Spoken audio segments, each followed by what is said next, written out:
January 17, 1945. Hill 493. Colmar Pocket, Eastern France. 0632 hours.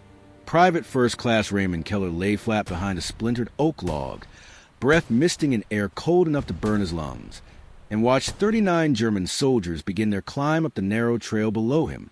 They moved in two staggered columns, weapons slung, confident in the frozen pre-dawn darkness that no American position could still be holding the ridge after 3 days of artillery and 2 failed assaults. They were wrong. Keller's hands, numb inside wool gloves with the trigger fingers cut away, tightened around the stock of his M1 Garand.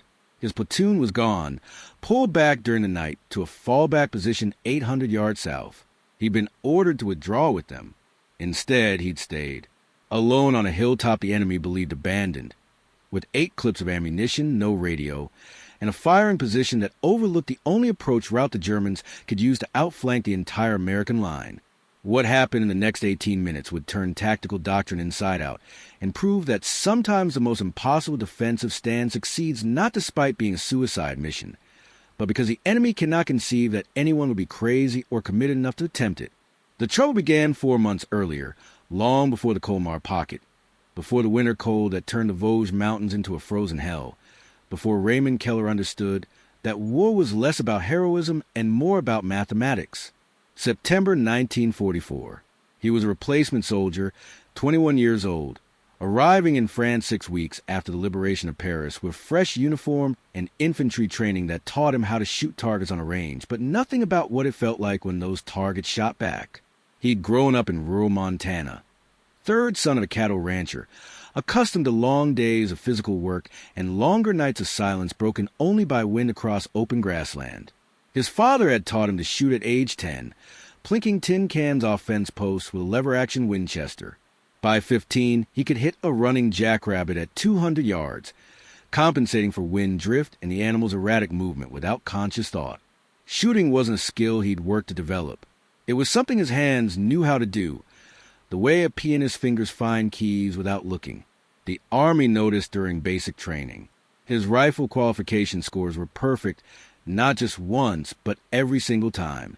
Instructors watched him fire and saw no wasted motion, no hesitation, just smooth mechanical repetition that put holes exactly where he aimed them. They offered him a slot in sniper school. He declined, not out of modesty, but because sniping felt too solitary. He wanted to be part of something larger, a unit, a platoon where men depended on each other. The instructor shrugged and sent him to the infantry. Rifleman, 3rd Battalion, 254th Infantry Regiment, 63rd Infantry Division. Destination, European Theater of Operations. Role, replacements to fill gaps left by casualties in units that had been fighting since Normandy. He joined a platoon in Alsace, a region of France caught between French and German identity, where villages changed nationality with each war and the local population spoke a dialect that sounded like neither language. The 63rd Division was part of the push toward the Rhine, tasked with clearing German forces from the Vosges Mountains and the Rhine plain beyond. It was brutal, grinding combat. The Germans defended every ridge, every village, every crossroads with the desperation of men fighting on ground their grandfathers had considered German soil. Weather turned cold in October, then colder in November. By December, the Vosges were locked in early winter, snow accumulating in drifts that turned movement into exhausting slogs through knee-deep powder. Keller learned the realities of infantry combat the way every replacement did, through mistakes that killed the unlucky and lessons absorbed by those who survived long enough to stop being replacements and start being veterans.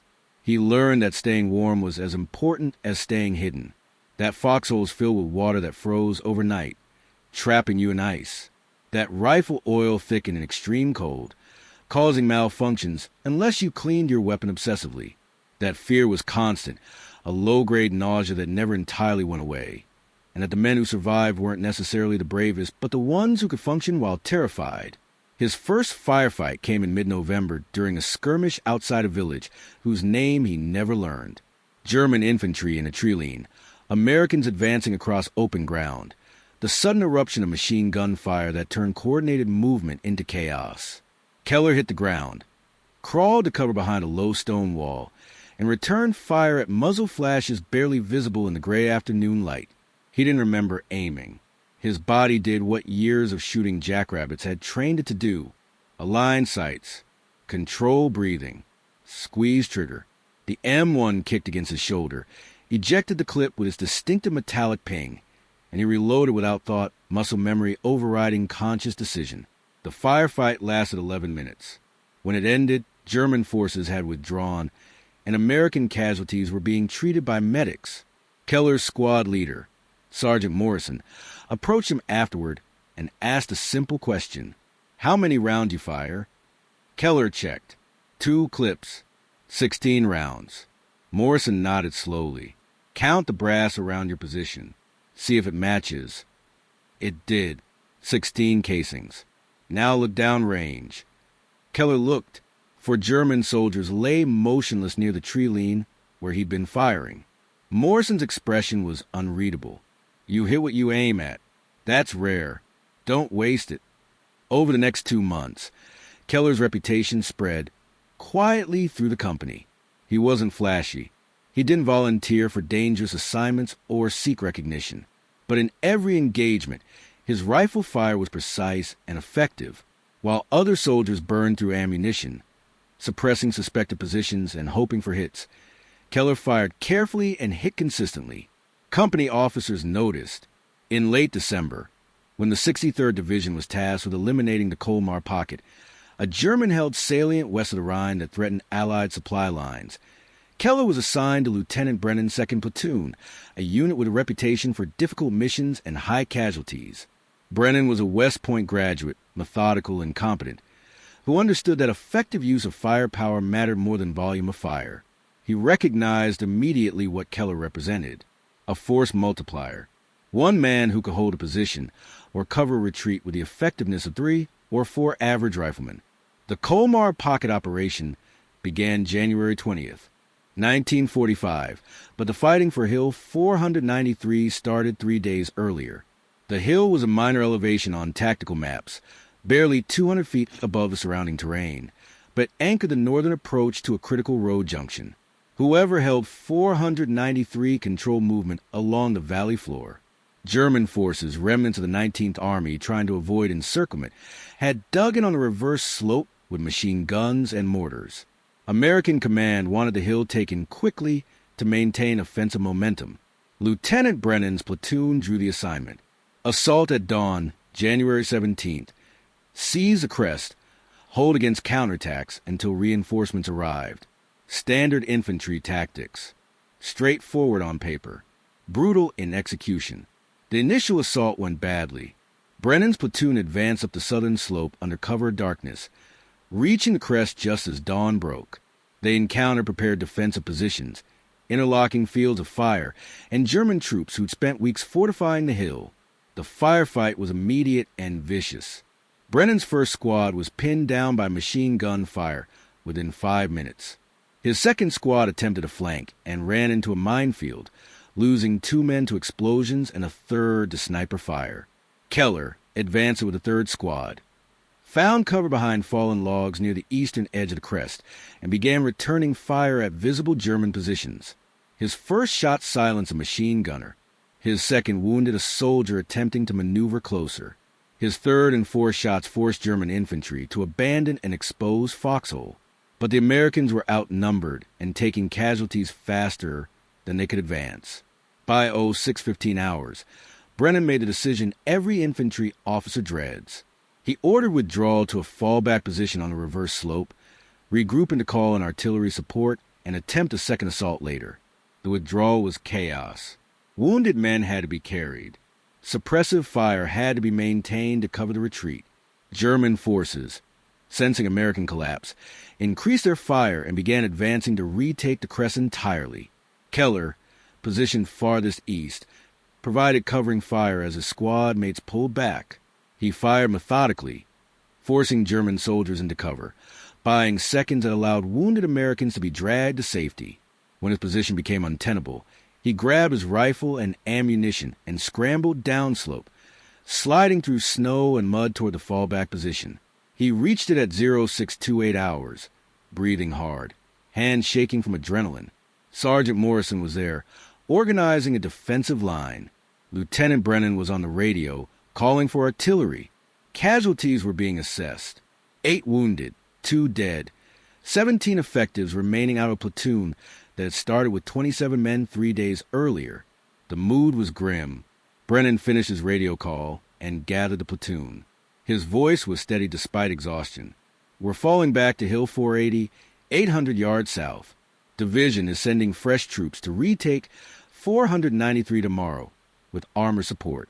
We hold 480 and provide flank security. Questions? There were none. The men were too tired for questions. They began preparing to move, checking equipment, helping wounded soldiers who could walk. Keller glanced back upslope toward the crest they'd just abandoned. Something gnawed at him. The hill's eastern edge, where he'd been positioned during the firefight, offered clear observation over a narrow trail that ran along the base of the northern slope. He'd noticed it during the assault, a perfect ambush position, overlooking the only covered approach from the German side. If enemy forces used that trail to move troops or supplies, anyone holding the eastern crest could interdict them completely. More importantly, if the Germans realized the hill was now undefended, they'd use that trail to move a flanking force south, threatening the entire American line from the rear. The trail was the key terrain feature, not the hilltop itself, and the Americans were abandoning it. He made a decision that defied orders and common sense. He approached Lieutenant Brennan, quietly, away from the other men. "Sir, someone needs to stay on the crest. Observation post. The trail on the north side. If the Germans use it, they'll be behind us by tonight." Brennan looked at him like he'd suggested walking into a bonfire. "Keller, that hill will be crawling with Germans in an hour. Any observation post would be overrun immediately. We'll rely on patrols to watch the trail from a distance." Keller persisted. Not at the Opie's position right. Eastern edge, behind the log cover. Single man, low profile. They won't spot him if he doesn't move, and he can cover the trail completely. "I can do it." Brennan's expression shifted from disbelief to something close to anger. "You're asking permission to stay behind alone on a hill we just failed to take, with no support, no radio, and no extraction plan? That's not an observation post. That's suicide. Request denied. Fall back with the platoon." Keller nodded and rejoined his squad. But as the platoon began moving south through the trees, he deliberately lagged behind, letting the column stretch out. When the rearmost men disappeared around a bend in the trail, he stopped, turned, and climbed back upslope toward Hill 493. He knew what he was doing violated direct orders. He knew the probable outcome was death or capture, but the logic was inescapable. If the Germans used that trail, American forces would be flanked. If he could prevent or delay that flanking movement, even for a few hours, it might save the entire line. And he was the best rifleman in the company, possibly the division. If anyone could hold an impossible position through accurate fire alone, it was him. The mathematics were cold but clear.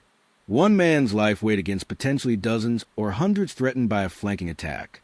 He didn't think of it as heroism. He thought of it as the only rational response to a tactical problem no one else was solving. He reached the crest at 0641 hours. The position was exactly as he'd left it 13 minutes earlier. Fallen oak logs providing cover. Clear sight lines down the northern slope and along the trail below. No German forces visible yet, though he could hear voices and movement from their positions on the reverse slope, maybe 70 yards away. They hadn't advanced to occupy the American foxholes yet. Likely waiting to confirm the withdrawal was complete. Keller settled behind the logs, arranged his ammunition, and checked his rifle. 7 clips remaining, 56 rounds. He had no food, no water beyond a half-frozen canteen, no radio, and no illusions about extraction. When his ammunition ran out or German forces located and overran his position, he was dead.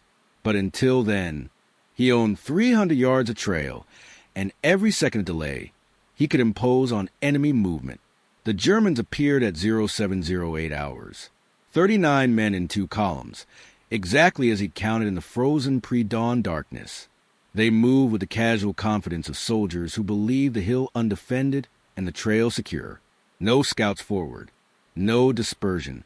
Just a standard march formation carrying supplies and weapons toward positions that would threaten the American flank. Keller watched them through his sights. Range, approximately 220 yards. Elevation advantage, roughly 150 feet.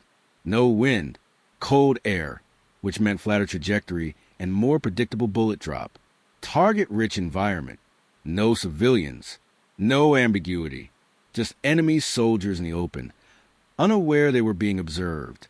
He thought briefly about calling out a warning, offering surrender, but dismissed it immediately. They outnumbered him 40-1. Any warning would trigger suppressive fire and maneuver, negating his only advantages, surprise and position. The ethical calculation was brutal, but simple. If they continued unmolested, they'd threaten American lives within hours.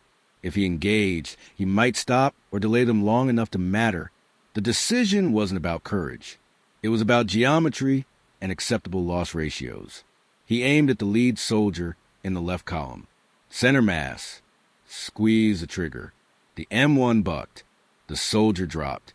Before the sound of the shot finished echoing off the hillside, Keller had shifted aim to the second man in the same column and fired again. Another hit. The column dissolved into chaos. Men dove for cover, shouted warnings, tried to locate the source of fire. Keller shifted to the right column.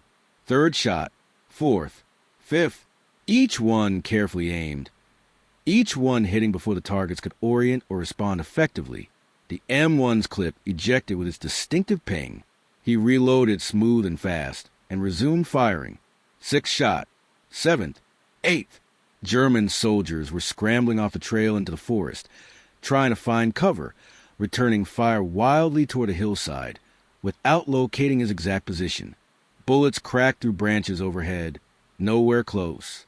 Keller adjusted aim for targets moving into trees. Ninth shot clipped a soldier behind inadequate cover. 10th shot hit another attempting to maneuver upslope. The engagement lasted 8 minutes of sustained, methodical shooting. Keller fired 43 rounds total across 5 clips. He hit 39 times. Not every hit was fatal. Some were wounding shots, soldiers hit in limbs or shoulders who fell, but remained alive. But every hit removed a combatant from a fight. The surviving German soldiers, reduced from 39 to fewer than a dozen effectives in 8 minutes of unexplained accurate fire from an invisible position, broke contact and retreated north along the trail, dragging wounded comrades, abandoning equipment, moving fast and without order. Keller watched them go, breath steady, heart rate elevated but controlled. The trail was clear. The flanking movement was disrupted. Mission accomplished, at least temporarily. He remained in position, knowing the Germans would respond. Either they'd send artillery, which would make his position untenable, or they'd send infantry to locate and eliminate him, which would be a slower death but the same outcome. He had 13 rounds remaining. Not enough for a sustained defense against a determined assault. Enough for a fighting withdrawal if he could disengage before being surrounded. He waited, watching the trail and the reverse slope, rifle ready. Minutes passed. No artillery. No immediate counterattack. Then he heard something unexpected. American voices. Close. Upslope behind him. He turned carefully and saw Sergeant Morrison emerging from the tree lean with 4 men from platoon. Morrison's expression was somewhere between fury and reluctant admiration. You disobeyed a direct order. Morrison's voice was flat. Keller nodded. Yes, Sergeant. Morrison moved closer, studying the trail below, the scattered German equipment, the blood visible in the snow where bodies had fallen or been dragged away. How many? Keller answered truthfully. 39 engaged. Most hit. They withdrew north 10 minutes ago. Morrison stared at him. 39. You engaged 39 enemy soldiers alone and survived. Keller didn't respond. Morrison shook his head slowly. Lieutenant wants you back at the CP immediately. You're either getting court-martialed for insubordination or recommended for a medal. Possibly both. Move. The walk back to the command post was silent. Keller's body began registering the delayed effects of adrenaline. Hands trembling, legs unsteady. He'd functioned on pure focus during the engagement. shutting out everything except target acquisition and shot execution. Now, with the immediate threat gone, the reality settled in. He'd killed or wounded dozens of men in 8 minutes. Men who'd had names, families, lives before they walked into his sight line. He felt no satisfaction, no pride, just a hollow exhaustion and a gnawing certainty that what he'd done was both necessary and something he'd carry forever. Lieutenant Brennan was waiting at the command post with the company commander, Captain Aldridge. Brennan's face was unreadable. Aldridge looked tired and irritated. The captain spoke first. "Private Keller, you disobeyed a direct order to withdraw with your platoon. Explain." Keller stood at attention and answered simply, "Sir, I assessed that the trail on Hill 493's north slope represented a critical threat to our flank. Holding an observation position to monitor and interdict enemy movement along that trail was tactically necessary. No one else was assigned to do it. So I did it." Aldridge's eyes narrowed. "You assessed. You decided. You acted unilaterally without authorization or support. That's called insubordination, Private. You could be court-martialed." Sergeant Morrison, standing to the side, cleared his throat.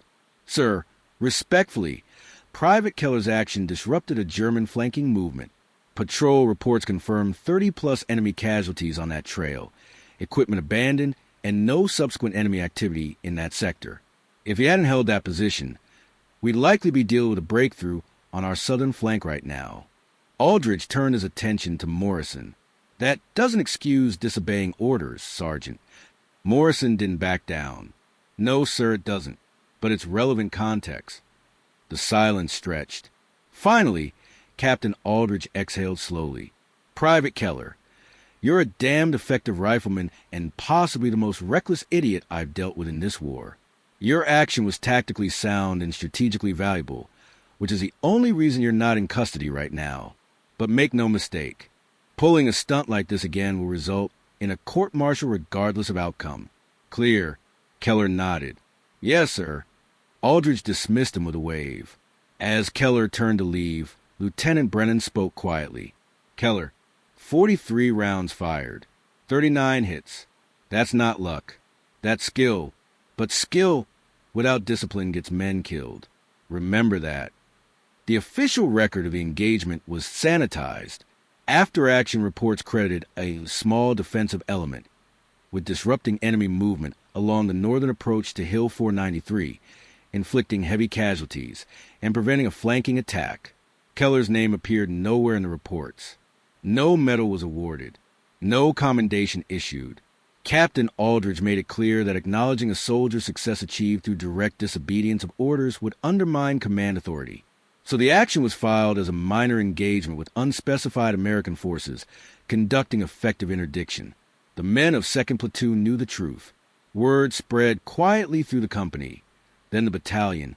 Keller became a figure of whispered reputation, the rifleman who'd held an impossible position and won through sheer accuracy. Some admired it. Others thought he was insane. Keller didn't engage with either assessment. He simply continued doing his job. Hill 493 was retaken 2 days later by a full company assault with tank support. The Germans had withdrawn from the position, prioritizing defense of more critical terrain deeper in the pocket. American forces found evidence of the January 17th engagement along the trail. Spent cartridge casings, bloodstains, abandoned equipment, and hastily dug graves. Division intelligence estimated German losses in that sector at 40 to 50 casualties, which aligned with Keller's account and Morrison's observations. The hill became a footnote in the larger Colmar Pocket operation, which concluded in early February with the elimination of the German salient and the capture of thousands of prisoners. The 63rd Division continued fighting into southern Germany, crossing the Rhine in March and advancing toward Austria by war's end. Keller survived the war. He was wounded twice, minor injuries that kept him out of action for days rather than weeks, and he accumulated a reputation among officers as an asset who required careful handling, effective but unpredictable, reliable in crisis but prone to independent decisions that violated standard procedure. He returned to Montana in August 1945, received his discharge, and went back to ranching. He never talked about Hill 493. When fellow veterans asked about his war service, he offered vague generalities about cold weather and bad food, never mentioning the morning he'd killed 39 men from behind a fallen log. He married in 1947, raised 3 children, and spent 40 years managing cattle operations across grassland that looked nothing like French mountains. He aged quietly, weathered and taciturn, carrying his war the way most veterans did, silently and with minimal complaint. In 1982, a military historian researching the Colmar Pocket operation contacted him, having found references in unit records to an unusually effective engagement on Hill 493. The historian asked for details. Keller provided a brief, factual account stripped of emotion or interpretation. The historian pressed for more, asking about decision-making, fear, moral weight. Keller's response was characteristic. I saw a problem. I had the tools to solve it. So I did. Thinking about it more than that doesn't help anyone.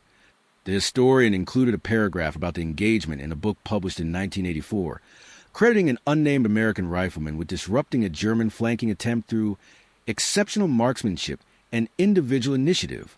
The book sold modestly and was read primarily by military history enthusiasts. Keller never read it. He died in 1998 at 74. His obituary mentioning Army service in World War II with no specifics. His children found his discharge papers and a single photograph of him in uniform, young and thin, staring at the camera with an expression that revealed nothing. They donated his papers to a veterans archive, where they joined thousands of similar collections, stories preserved in folders rarely opened. But among soldiers who study defensive tactics and force multiplication, the Hill 493 engagement endures as a case study. One man, optimal position, superior skill, and the willingness to accept enormous personal risk created a tactical outcome wildly disproportionate to the resources committed. Modern military doctrine emphasizes combined arms, technology, and coordinated maneuver. Hill 493 was the opposite. Individual action, minimal equipment, success through personal competence rather than systemic support. It's an uncomfortable lesson for institutions built on standardization and coordination. It suggests that sometimes, in specific circumstances, one highly skilled individual can achieve what organized units cannot.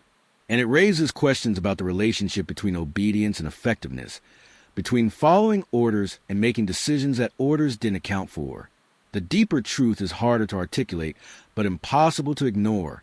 Raymond Keller won that engagement not because he was brave, though he was, and not because he was skilled, though he was, but because he understood something fundamental about combat that most soldiers never fully grasp. Warfare isn't about heroism or glory. It's about math, about calculating acceptable risk against probable outcomes, about recognizing that sometimes the ethical choice isn't the one that keeps you safe or follows rules, but the one that reduces total suffering by accepting personal cost. He didn't stay on that hill for recognition or medals. He stayed because the math was clear.